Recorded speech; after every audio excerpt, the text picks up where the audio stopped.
দেখুন, কানায় কানায় পূর্ণ স্টেডিয়াম, হাজারো কণ্ঠে বাংলাদেশ বাংলাদেশ চিৎকার। 9 অক্টোবর ঢাকার জাতীয় স্টেডিয়াম কাঁপতে চলেছে এমনই এক ফুটবল ঝড়ে। কারণটা শুধু একটা ম্যাচ নয়, এটা এশিয়ান কাপে খেলার স্বপ্নের লড়াই। আগামী 9 অক্টোবর 2025 রাত 8টায় হংকংয়ের বিপক্ষে মাঠে নামছে আমাদের টাইগাররা।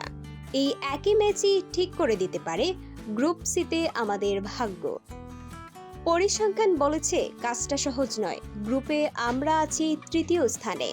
কিন্তু জানেন কি সবচেয়ে অবাক করা বিষয় কি? এই ম্যাচের 19,000 টিকিট বিক্রি হয়ে গেছে মাত্র 24 মিনিটে। এটা প্রমাণ করে পুরো দেশ আছে জামাল ভুঁইয়াদের সাথে।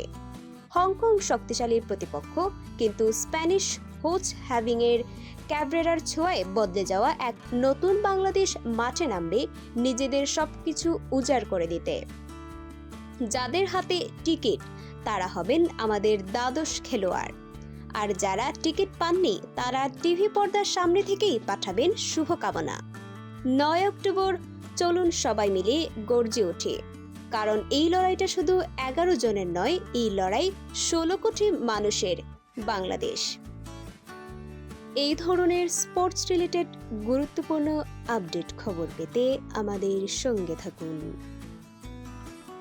বিজিএন টিভি স্পোর্টস, খেলার খবর সবার আগে।